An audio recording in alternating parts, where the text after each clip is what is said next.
আমি একদিন অসুস্থ হয়ে যাই। আর আমার স্বামী বোকার মতো তার মধ্যে কোনো রোমান্টিকতা, হাসি আমি কোনোদিন দেখিনি। আমি অসুস্থ হওয়ার পর আমাকে হাসপাতালে নেওয়া হয়। তারপর ডাক্তার সাহেব আমার সাথে গোপনে। বাকি কথাগুলো গল্পতেই বলছি। আমার স্বামী আমার থেকে বয়সে বেশ বড়। নিজেকে আমি তার সাথে কিছুতেই খাপ খাওয়াতে পারিনি। বোরিং একটা মানুষ। মিষ্টি করে কথা বলতে জানে না। ভালোবাসা বোঝে না। একজন আনরোমান্টিক মানুষের মধ্যে যে যে গুণ থাকা দরকার তার সবই আছে তার মধ্যে। বিয়ের পর থেকে এখনো কোথাও তার সাথে আমার ঘুরতে যাওয়া হয়নি। রাত বেরাতে জ্যোৎস্নার আলোতে কখনো একসাথে দেখা হয়নি। আমার খুব ইচ্ছা করত দুজন মিলে একসাথে কোথাও ঘুরতে যাব, রেস্টুরেন্টে খাবো। কিন্তু তার নাকি এসব ভালো লাগে না।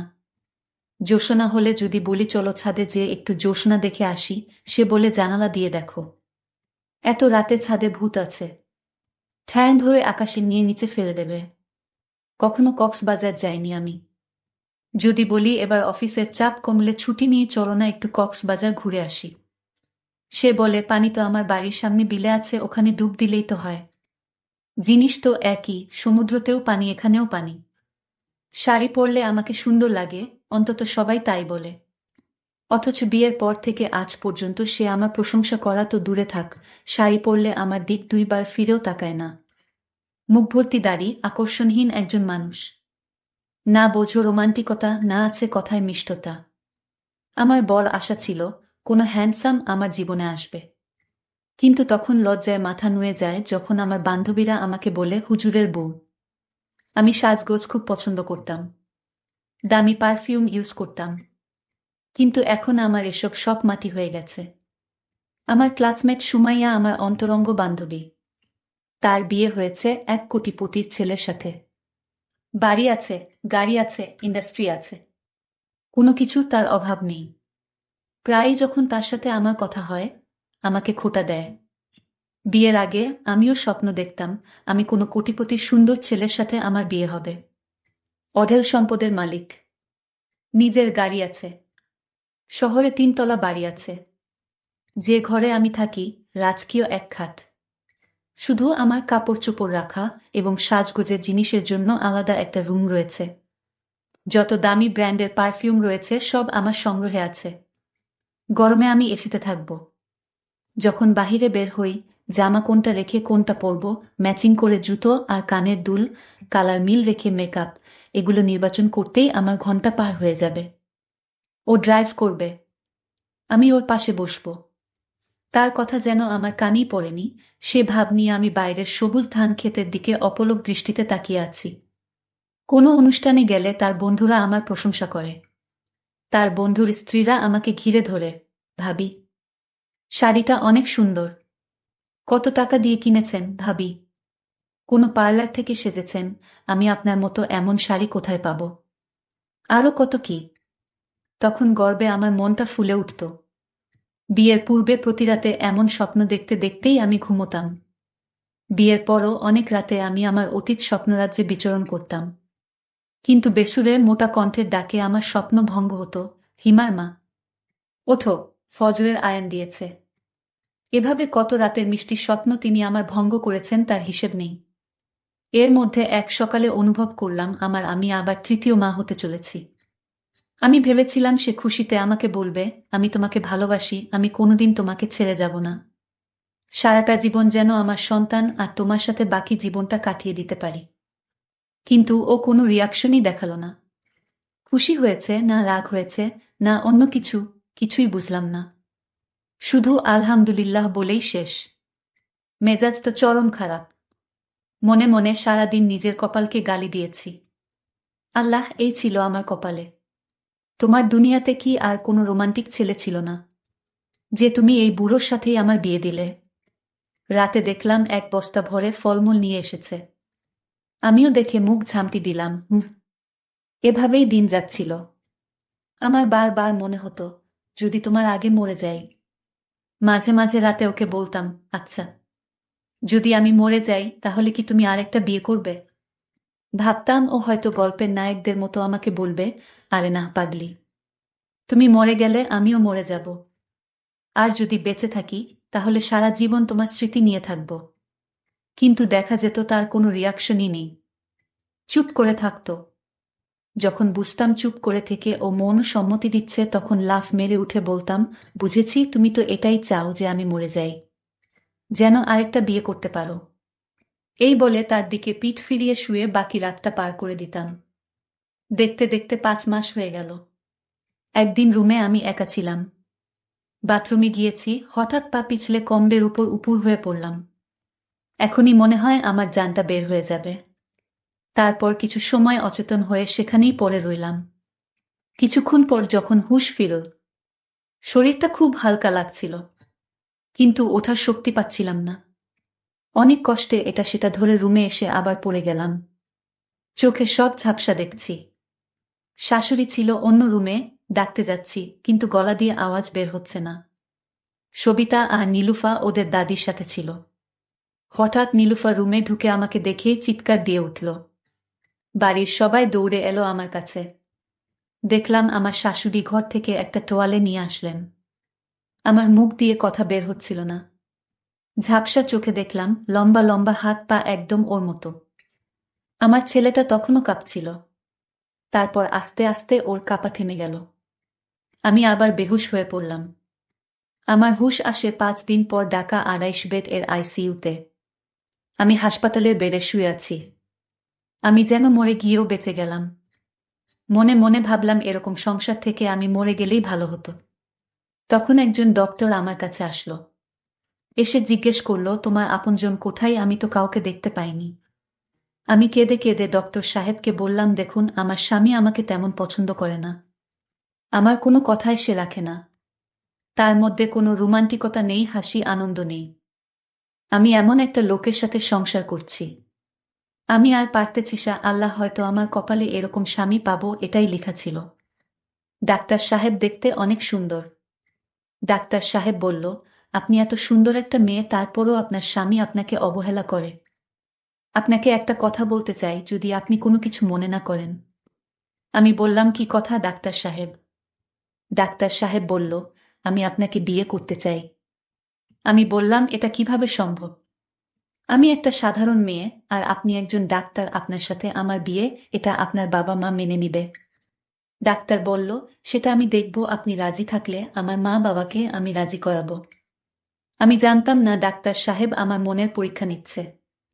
আমি বললাম, আপনি ডাক্তার হতে পারেন, কিন্তু আপনাকে বিয়ে করা আমার পক্ষে সম্ভব না। কারণ আমি আমার স্বামীর ঘরে যেভাবে আছি সেভাবে সারাটা জীবন কাটিয়ে দিতে চাই। কারণ মানুষের জীবনে বিয়ে একবারই হয়। ডাক্তার সাহেব বলল, তোমার স্বামীর কি আছে? একটা ভাঙাচোরা ঘর, নাই টাকা পয়সা, আর আমার কোনো কিছুর অভাব নেই। আপনি চাইলে আমাকে নিঃসন্দেহভাবে বিয়ে করতে পারেন। ডাক্তার সাহেব আর একটা কথাও বলবেন না। আমার স্বামী হয়তো আমাকে ভালোবাসে না, আমার প্রতি তেমন একটা দেখাশোনা করে না, তাতে কি হয়েছে? আমার স্বামী আমার কাছে মহান। ডাক্তার তখন চোখের পানি ছেড়ে বলল, সত্যি তুমি একজন সত্যিকারের নারী। আমি আসলে আপনাকে বিয়ে করতে চাইনি। আপনার মনটাকে পরীক্ষা করছিলাম যে আপনি আপনার স্বামীকে কতটা ভালোবাসেন। তারপর ডাক্তার সাহেব আমাকে এমন দৃশ্য দেখালো, সেটা দেখে আমি অবাক হয়ে যাই। ডক্টর সাহেব বলতে লাগলো, আপনি ভেবেছেন আপনি অপেক্ষা করছেন, কিন্তু কেউ আপনাকে দেখতে আসে না। আপনি ভেবেছেন আপনার স্বামী আপনাকে ভুলে গেছে।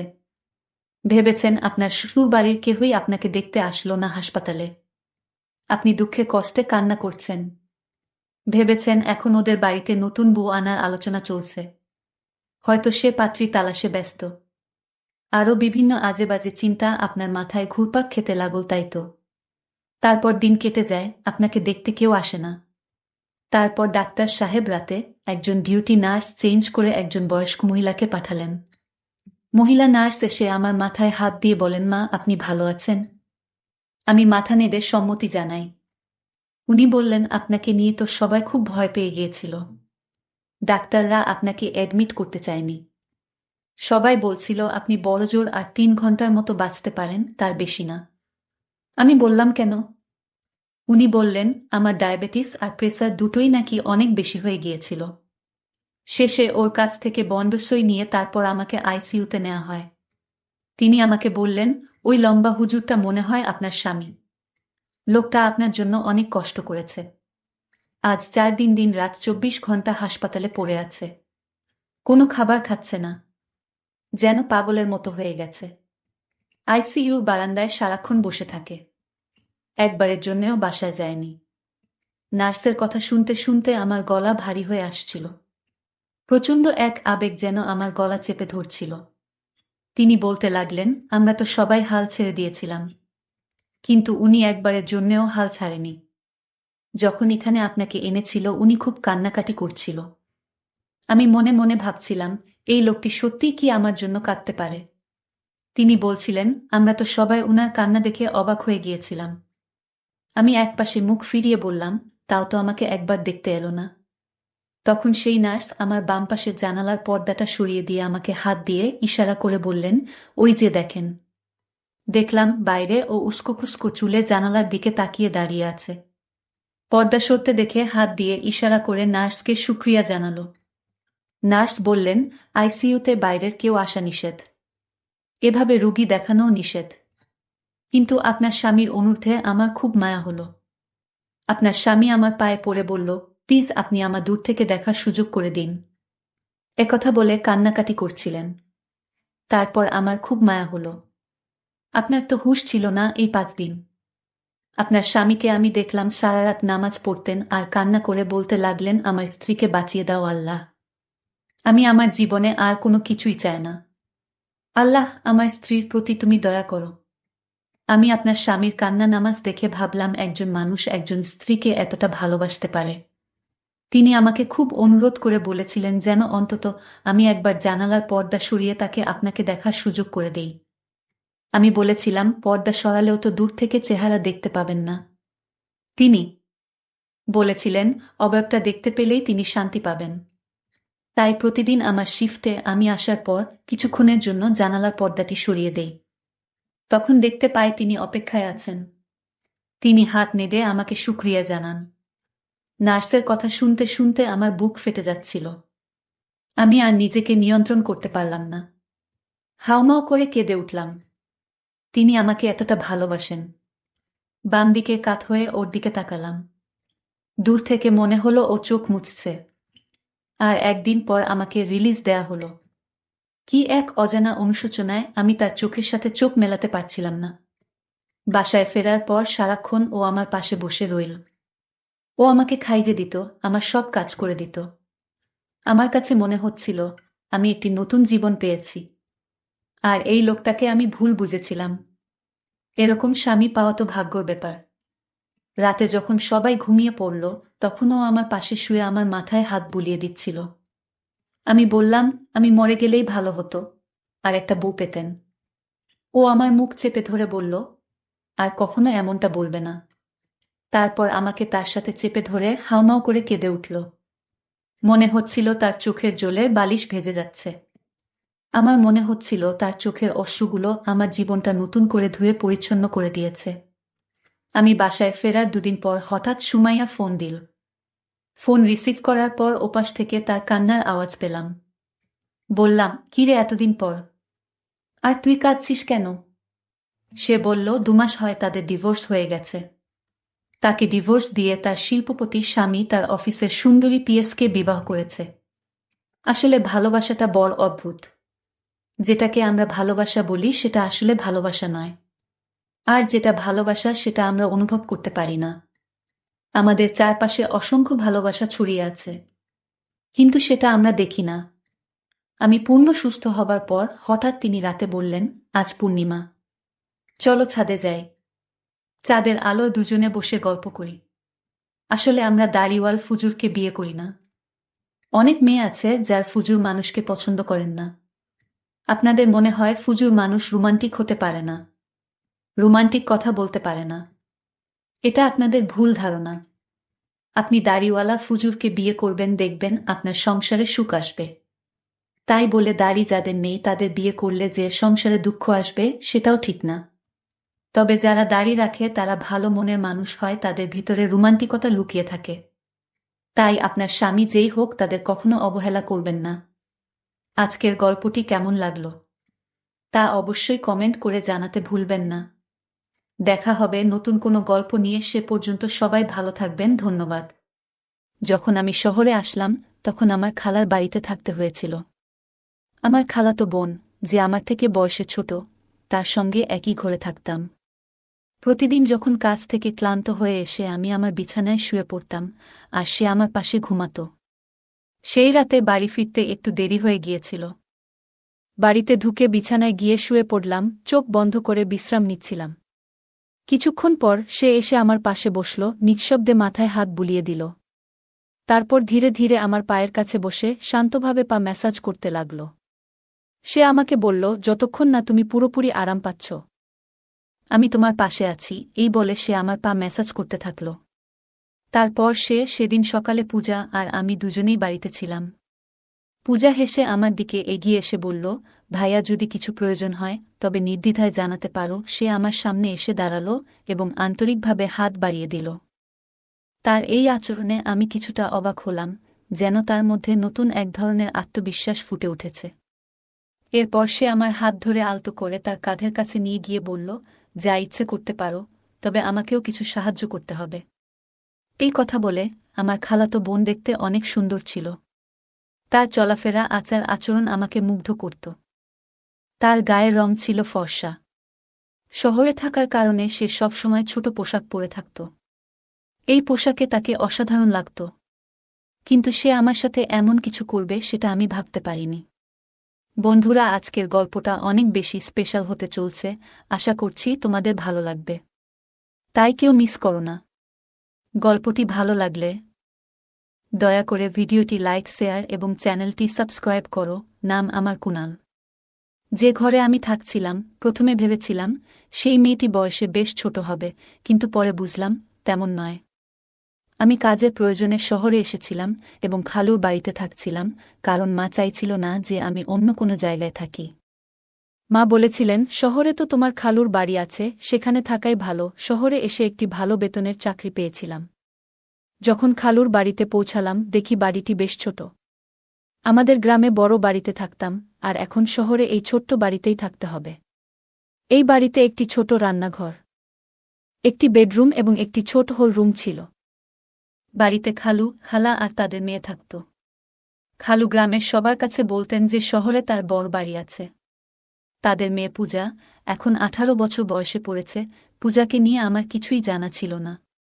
যখন সে আমার জন্য এক গ্লাস পানি নিয়ে এলো, আমি অবাক হয়ে দেখলাম। শেষবার যখন দেখেছিলাম তখন সে মাত্র 9 বছরের ছিল। এখন সে অনেক বড় হয়ে আরও সুন্দর হয়ে উঠেছে। আমি পানি খেলাম, এরপর খালা আমার জন্য কিছু নাশতা নিয়ে এলেন। আমার খালু আমাকে দেখে বেশ খুশি হয়েছিলেন, কারণ মা আগেই তাকে বলে রেখেছিলেন যে আমি কিছুদিন শহরে তাদের বাড়িতে থাকব। যদিও আমার একটি ভালো বেতনের কাজ ছিল, মা বরাবরই বলতেন যে অন্য ছেলেদের সাথে থাকলে আমি হয়তো খারাপ হয়ে যাব। তাই মায়ের ইচ্ছাতেই খালুর বাড়িতে থাকার সিদ্ধান্ত নিয়েছিলাম। যখন আমার খালাতো বোন পূজা আর আমি প্রথম দেখা করলাম, সে আমাকে দেখে কিছুটা চুপ ছিল। খালুখালার বাড়িতে একটা ছোট ঘর ছিল পূজার জন্য, আর খালুখালা নিজেরা হলঘরেই ঘুমাতেন। আমি খালুকে বলেছিলাম, মাঝে মাঝে আমার কাজ করতে করতে দেরি হয়ে যায়, তাই একটু আলাদা ঘরের দরকার। খালু বললেন, আমি যেন পূজার ঘরেই থাকি। পূজা কিছুদিনের জন্য হলে চলে গিয়েছিল, আর আমি তার ঘরে থাকছিলাম। কিন্তু কয়েকদিন পর পূজা বলল যে হলে তার ঘুম ঠিকমতো হচ্ছে না, তাই আবার ঘরে ফিরে আসলো। এরপর থেকে সে আমার পাশে ঘুমাতে লাগল। পূজা দেখতে সুন্দর, আর তার বয়সও বাড়ছে। সেই রাতগুলোতে কখনো কখনো ঘুমের মধ্যে ভুল করে আমার হাত তার দিকে চলে যেত, কিন্তু আমি দ্রুত নিজের হাত সরিয়ে নিতাম। এরপর এক রাতে অনুভব করলাম সে যেন আমার পাশে আরও কাছে এসে শুয়ে আছে। ভেবেছিলাম হয়তো নিছকই কাকতালীয়, তবে এরপরের রাতগুলোতেও এমন অনুভূতি হচ্ছিল। খালুর বাড়িতে থাকতে থাকতে 20 দিন পার হয়ে গেছে, আর এই সময়ে পূজা আমার অনেক কাছের মানুষ হয়ে উঠেছে। আমরা মাঝে মাঝে অনেক রাত পর্যন্ত জেগে গল্প করতাম। আমরা বিভিন্ন বিষয় নিয়ে গল্প করতাম। আমার বিষয়ে জানার তার ভীষণ আগ্রহ ছিল, যা আমাকে বারবার ভাবিয়ে তুলছিল। সে সবসময় আমার কাছাকাছি থাকতে চাইত।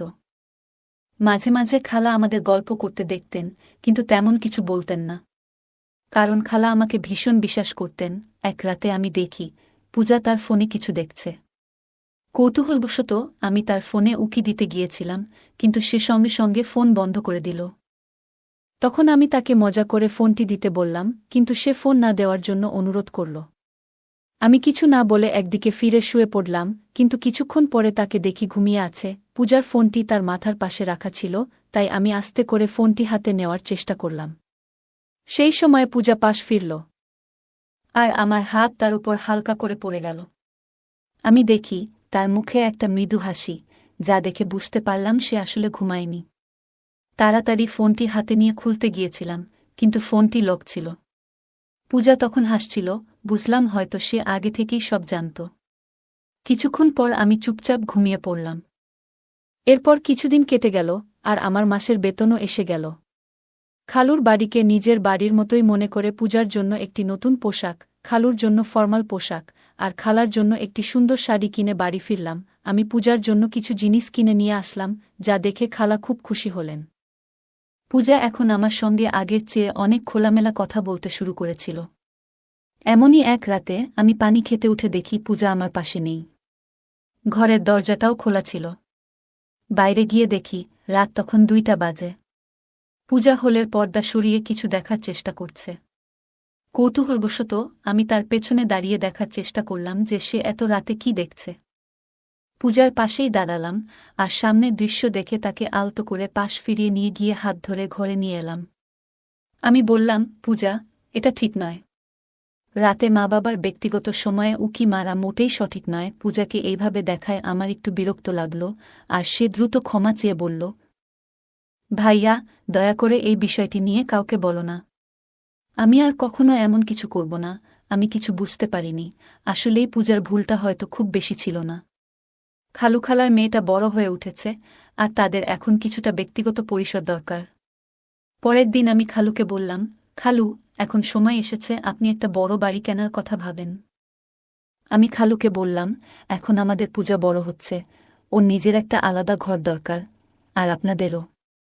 বড় বাড়ি হলে সবার জন্য ভালো হবে। খালু বললেন, 3জন মানুষের জন্য বড় বাড়ির দরকার নেই। তুমি এসে চতুর্থ হয়েছ, কিন্তু আমাদের এখনো কোনো অসুবিধা হচ্ছে না। তাহলে বড় বাড়ির প্রয়োজন কেন? খালুর এ উত্তর শুনে আমার মুখটা একটু মলিন হয়ে গেল। ঠিক তখনই আমার ফোন বাজল। ফোনে মা ছিলেন।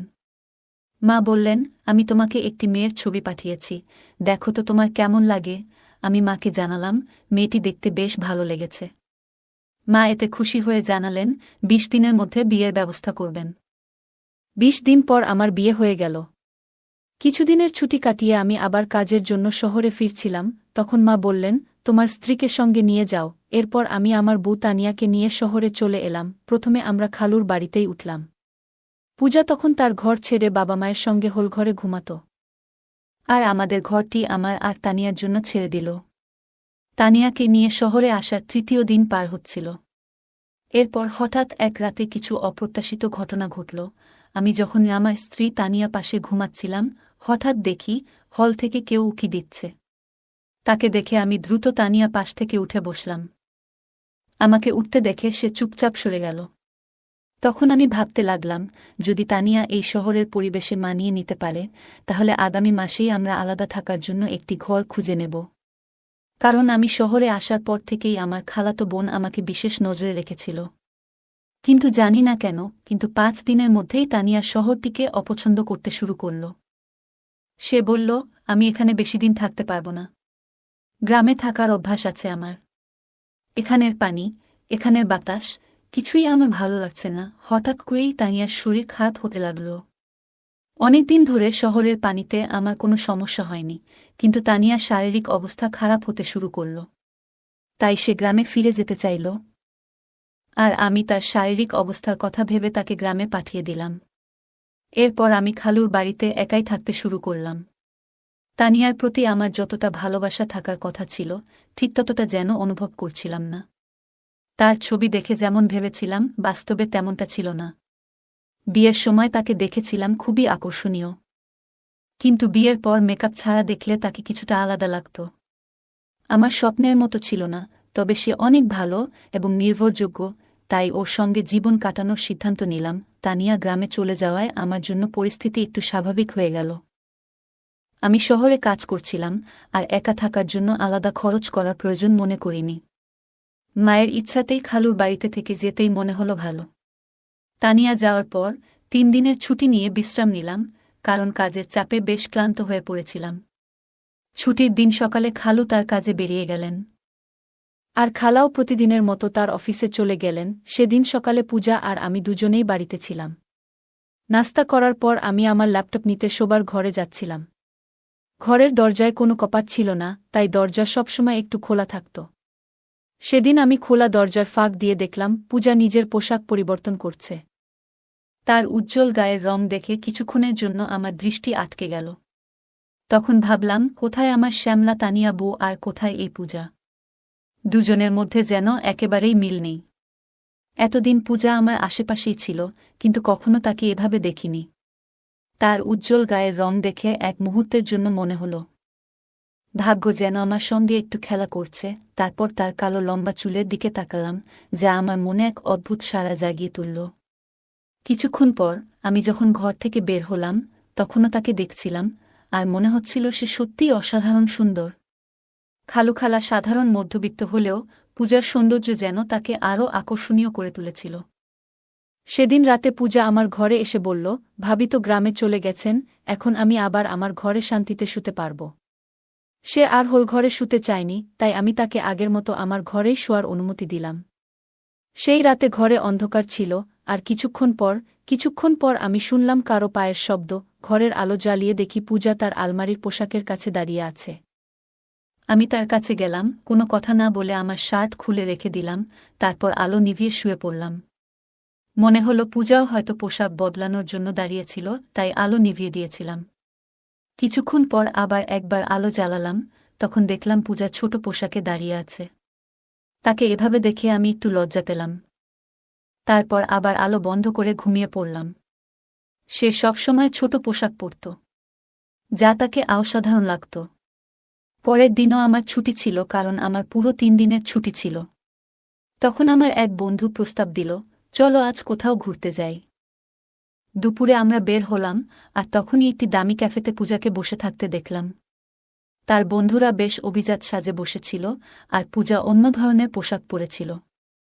এরপর আমি উঠে গিয়ে পূজার সাথে দেখা করলাম এবং জিজ্ঞাসা করলাম, এটা কি হচ্ছে? সে আমাকে তার এক বন্ধু থেকে আলাদা করে নিয়ে বলল, কুনাল, আমি আজ রাতে তোমার সব প্রশ্নের উত্তর দেব। তুমি এখন এখানে থেকে চলে যাও, প্লিজ। আর হ্যাঁ, আমি না বলা পর্যন্ত চুপ থাকো। এরপর রাতে খালুখালা ঘুমিয়ে যাওয়ার পর আমি পূজার কাছে গেলাম এবং জিজ্ঞাসা করলাম, আচ্ছা এখন বলো। পূজা বলল, এটা হলো উচ্চমানের জীবনের কিছু অংশ। কেন? আমি কি এভাবে থাকতে পারি না? পূজা 18 বছরের একটি মেয়ে হলেও তার কথাবার্তা ও আচরণে এক ধরনের পরিবর্তন লক্ষ্য করলাম। কথা বলতে বলতে সে আমার আরও কাছে চলে আসে। আমার বিয়ের পর থেকে আমি অনুভব করেছি যে এক নারীর সঙ্গ কতটা বিশেষ, আর পূজাকে কাছে পেয়ে আমি যেন একটু বিভ্রান্ত হয়ে পড়লাম। তবে নিজেকে সামলে নিয়ে আমি তাকে কিছুটা দূরে সরিয়ে দিলাম। সেদিন রাতে আমি তাকে দূরে রেখেই শুয়ে পড়লাম এবং সকালে উঠার আগেই ঘর থেকে বেরিয়ে গেলাম। আমি বসার ঘরে বসে সকালে নাস্তা করছিলাম, তখন দেখলাম পূজা একটু অস্বাভাবিকভাবে হাঁটছে। বুঝতে পারছিলাম না কেন সে এমনভাবে হাঁটছে। মনে হলো হয়তো তার পায়ে কিছু হয়েছে। যখন খালা পূজাকে এভাবে হাঁটতে দেখলেন, তিনি জিজ্ঞাসা করলেন, পূজা, তুমি এমনভাবে হাঁটছ কেন? পায়ে কিছু হয়েছে নাকি? পূজা সরাসরি আমার দিকে তাকিয়ে বলল, কুনালি ভালো জানে আমার পায়ের কি সমস্যা হয়েছে। তার এভাবে ইঙ্গিত করায় আমি কিছুটা বিব্রত বোধ করলাম, কারণ আমি নিজেই জানতাম না কেন সে আমাকে এভাবে বলল। এরপর আমি খালাকে বুঝিয়ে বললাম যে রাতে শুতে গিয়ে পূজার পা হয়তো বিছানার কোণে লেগে গিয়েছিল। পূজা সকাল থেকে আমাকে খুব অদ্ভুত দৃষ্টিতে দেখছিল। আমি ভাবলাম খালা কাজের জন্য বেরোলেই তাকে জিজ্ঞাসা করব কেন সে এমন মিথ্যে বলেছিল। সে তখন বলল, আজ তো শুধু মায়ের সামনে এমন হাঁটছিলাম, কাল বাবার সামনেও একইভাবে হাঁটব। আমি আরও অনেক কিছু করতে পারি, যদি তুমি আমাকে আমার ইচ্ছামতো কিছু না দাও। আমি পূজাকে বললাম, যখন তোমার এমন কিছু প্রয়োজন নেই, তখন কিভাবে তোমায় আমি কিছু দিতে পারি? পূজা আমার দিকে এগিয়ে এসে হেসে বলল, যা প্রয়োজন তা চাইলেই নিতে পারো। সে আমার সামনে দাঁড়িয়ে হাত বাড়িয়ে দিল। তার আচরণে আমি একটু অবাক হলাম। এরপর সে আমার হাত ধরে আলতো করে তার কাঁধের কাছে নিয়ে গেল এবং বলল, তোমার যা ইচ্ছা করতে পারো, তবে আমাকে কিছু সাহায্য করতে হবে। হঠাৎ মনে পড়ল, হয়তো গত রাতে পূজা আমার কাছ থেকে কিছু আর্থিক সাহায্য নিতে চেয়েছিল। কিন্তু আমি তখন কিছু বলিনি। এখন তার কথায় মনে হলো সে আসলেই কিছু সহযোগিতা চাচ্ছে। আমি শান্তভাবে বললাম, এভাবে চাওয়াটা ঠিক নয়, কিন্তু সে আমার কথা শুনতে আগ্রহী নয় বলে মনে হলো এবং পুনরায় আমার দিকে হাত বাড়ালো। পূজা বলল, এখন আমাদের মাঝে আর কেউ নেই, তুমি যা চাও নিতে পারো। সে কথা বলছিল তখন হঠাৎ দরজায় খালা এসে হাজির। খালা বললেন, পূজা, এসব কি করছো? পূজা বলল, আমি কি কিছু ভুল করছি? আমি চাই ভালোভাবে বাঁচতে, তাই যা প্রয়োজন সেটাই করছি। আপনি কি আপনার ম্যানেজারের সাথে এমন কিছু করেন না এবং তাতে টাকা নেন না? আমি সবই দেখেছি। আমিও চাই এই বাড়িতে নিজের উপার্জনের পথ খুঁজে নিতে। তাই এতে ভুল কি? খালা পূজার কথায় চিৎকার করে বললেন, তুমি একদম বোকা। বড়দের সাথে কিভাবে কথা বলতে হয় সেটুকুও জানো না। খালা পূজার মুখ বন্ধ করার জন্য তার দিকে এগিয়ে আসছিলেন, তখন আমি তাকে থামালাম। আমি খালাকে জিজ্ঞাসা করলাম, পূজা যা বলছে সেটা কি সত্য? খালা মাথা নিচু করে চুপ থাকলেন। কিছু বলতে পারলেন না। তখন আমি বললাম, খালা, আপনি কি জানেন এসব দেখে পূজা কতটা প্রভাবিত হয়েছে? আমি এই বাড়িতে আসার পর একবার নয়, দুবার পূজাকে আমার পকেট থেকে টাকা নিতে দেখেছি। শুধু একবার নয়, একাধিকবার আমার টাকা হারিয়েছে। হয়তো আপনাদের আচরণের কারণেই সে এমন করছে। আমি সবসময় শান্ত থাকতাম। এই পরিবারের কোনো সদস্যের উপর কখনো সন্দেহ করিনি। তবে এখন মনে হচ্ছে পূজার এই সমস্যার স্থায়ী সমাধান করা জরুরি, কারণ তার অবস্থা দিন দিন খারাপের দিকে যাচ্ছে। পূজাকে টাকা নিতে দেখার পর থেকেই আমি তার দিকে নজর রাখছিলাম। সে এখন আমার সামনে আর টাকার জন্য চেষ্টা করতে পারছে না। তবে জানতাম না সে এমন কোনো পথ বেছে নেবে। এবার সত্যিটা বলুন, খালু যখন বাইরে থাকেন তখন আপনারা দুজন কি করেন? আমার প্রশ্নে খালা কেঁদে ফেললেন এবং বললেন, দয়া করে শান্ত থাকো, আর তোমার খালুকে এসব কিছু বলো না। আমি একবার কোম্পানির এক সহকর্মীকে কাজে সাহায্য করতে গিয়েছিলাম।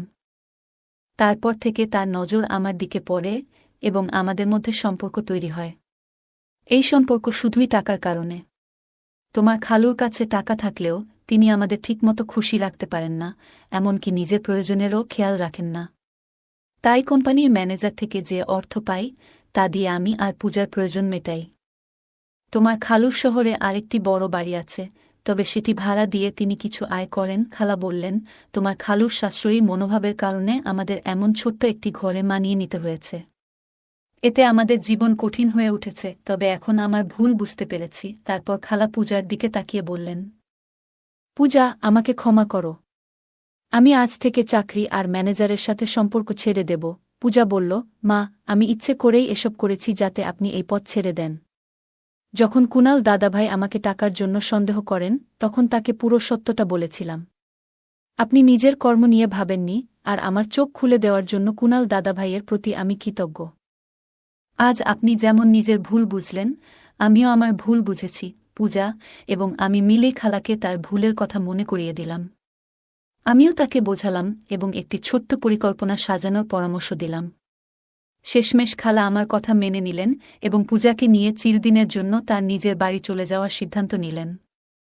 এরই মধ্যে খালু হঠাৎ একটি সিদ্ধান্ত নিলেন, ছোট বাড়িটি ছেড়ে শহরের বড় বাড়িতে স্থানান্তর করার। খালুর এই সিদ্ধান্ত শুনে খালা এবং পূজা দুজনেই খুশি হল এবং আমাকে ধন্যবাদ দিল। সেই দিন থেকেই খালু তার সাশ্রয়ের অভ্যাস অনেকটাই কমিয়ে আনলেন। আমিও জীবনের পথে মায়ের কাছ থেকে শিখেছি যে অর্থ বাঁচানো গুরুত্বপূর্ণ, তবে পরিবারের মানুষদের খুশি রাখাও সমান জরুরি। যদি কেউ সবসময় তার স্ত্রী ও সন্তানদের সব কিছুতেই মানা করে, তবে তারা ভুল পথে যেতে পারে। একজন মানুষ তার পরিবার এবং নিজের জন্যই উপার্জন করে। সঞ্চয় করা ভালো, তবে নিজের পরিবারকে কষ্ট দিয়ে নিজের জীবনকে সীমাবদ্ধ রেখে সঞ্চয় করা ঠিক নয়। অতিরিক্ত সাশ্রয়ী মনোভাবের কারণে কখনো কখনো আমাদের পরিবারের কেউ দুর্ভাগ্যের মুখোমুখি হতে পারে। তাই টাকা জমাতে হবে, তবে এতটাই যেন আমরা আমাদের জীবন উপভোগ করতে না ভুলে যাই। পরিবারকে ভালো রাখার জন্য টাকা জমানো প্রয়োজন, তবে পরিবারের সদস্যদের প্রতি যত্ন ও খুশির বিশ্বাসটি ত্যাগ করা ঠিক নয়। যদি পরিবারের সঙ্গে যুক্ত কেউ অতিরিক্ত সাশ্রয়ী হয়, তবে এর নেতিবাচক প্রভাব হতে পারে। অর্থ জমানোর সাথে সাথে পরিবারের সদস্যদের চাহিদা এবং মানসিক অবস্থার প্রতিও যত্ন নেওয়া জরুরি। পারিবারিক সমস্যাগুলি সময়মতো আলোচনা করে সমাধান করা প্রয়োজন। যদি খালা এবং পূজার মধ্যে কথোপকথন না হতো তাহলে সমস্যাগুলি আরও জটিল হয়ে উঠত। একে অপরের কথা শোনা, ভুল বোঝাবুঝি দূর করা এবং সমস্যা নিয়ে খোলামেলা আলোচনা করা অনেক ক্ষেত্রে সমাধানের পথ খুলে একজন মানুষ তার পরিবারের জন্যই পরিশ্রম করেন। তাই তাদের সুখ ও সন্তুষ্টি নিশ্চিত করাও তার দায়িত্ব। পরিবারের চাহিদা পূরণে সচেতন না হলে সদস্যদের মাঝে অসন্তোষ জন্মাতে পারে এবং তারা ভুল পথে যেতে পারে। গল্পের শেষে খালা ও খালু তাদের ভুল বুঝতে পেরে পরিবর্তনের সিদ্ধান্ত নেন। আমাদের জীবনেও অনেক সময় ভুল হতে পারে, তবে সেগুলো থেকে শিক্ষা নিয়ে সম্পর্কগুলো আরও মজবুত করে তুলতে হবে। গল্পটি আমাদের শেখায় সমস্যাগ্রস্ত কাউকে সহানুভূতির সাথে বোঝানো এবং সঠিক পথে নিয়ে আসা একজন ভালো মানুষের বৈশিষ্ট্য। বন্ধুরা, যদি এই গল্পটি ভালো লেগে থাকে তাহলে দয়া করে ভিডিওটি লাইক করুন এবং আমাদের চ্যানেলটি সাবস্ক্রাইব করুন। পাশে থাকা বেল আইকনটি প্রেস করুন যাতে করে আমরা যখনই নতুন ভিডিও আপলোড করি তার নোটিফিকেশন সবার আগে আপনার কাছে পৌঁছে যায়। ধন্যবাদ, দেখা হবে আমাদের পরবর্তী ভিডিওতে।